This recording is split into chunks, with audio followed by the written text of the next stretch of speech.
mama yetu Mheshimiwa Spika mstaafu Mheshimiwa Tulia, naomba nikukaribisha sasa. Karibu mama.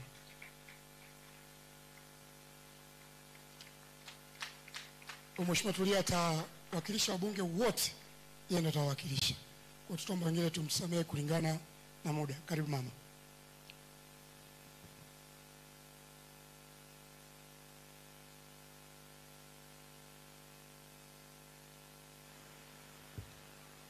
Bwana Yesu asifiwe.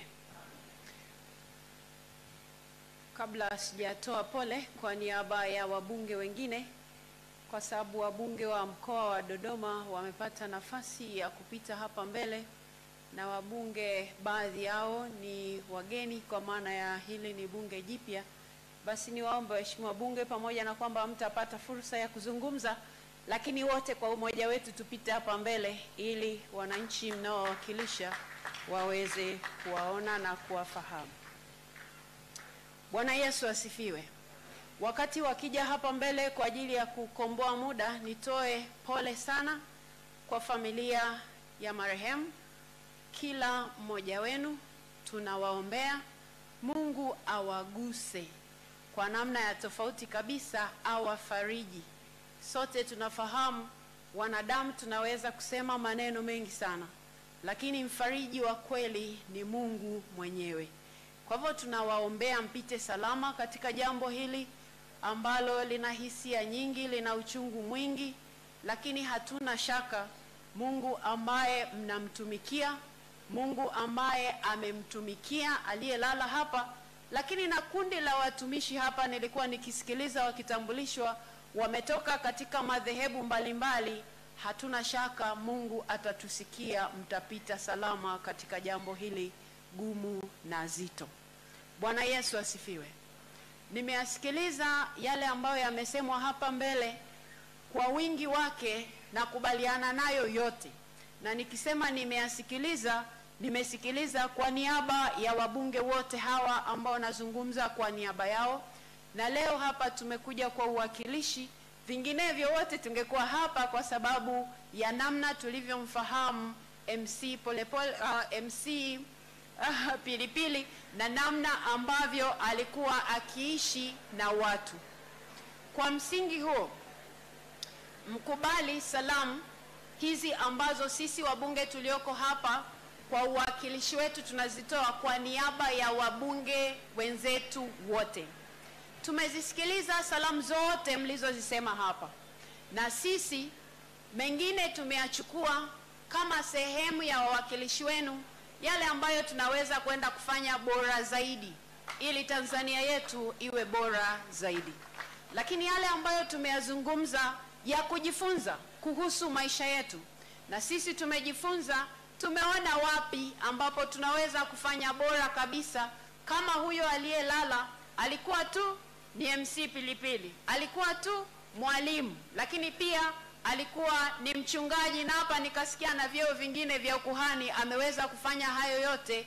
Bila shaka sisi kama wawakilishi wa wananchi tunaweza kufanya zaidi ya hapo, na Mungu atusaidie.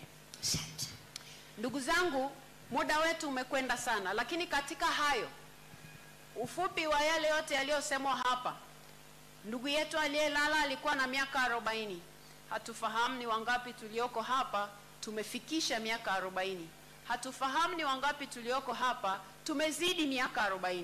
Lakini Biblia inasema katika kitabu cha Ayubu 14:1, mwanadamu aliyezaliwa na mwanamke siku zake za kuishi si nyingi, naye amejaa taabu.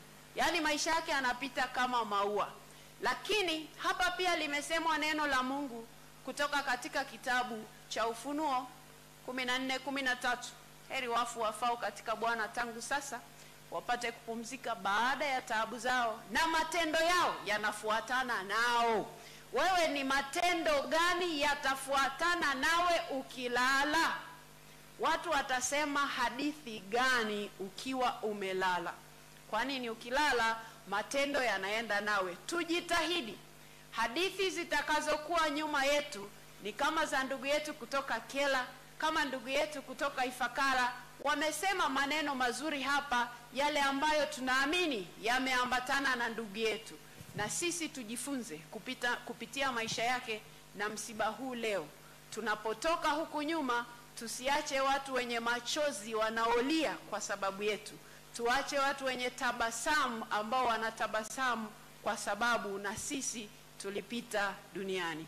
Mungu awabariki sana nyinyi nyote mliokuja kushiriki msiba huu kwa heshima, na sisi kama wawakilishi wenu tunategemea ushirikiano kutoka kwenu katika yote yaliyosemwa hapa, lakini ushauri wenu tutaendelea kufanyia kazi. Pamoja na hayo, tuendelee kushirikiana kwenye jamii kama ambavyo leo tumeweza kushirikiana hapa katika jambo hili gumu ambalo limetupata kama jamii. Mungu awabariki sana.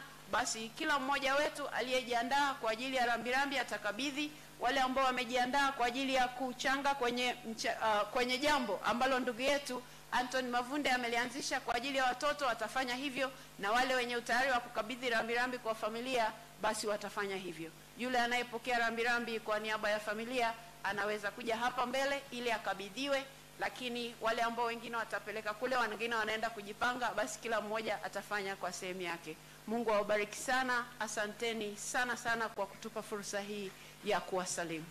Asante.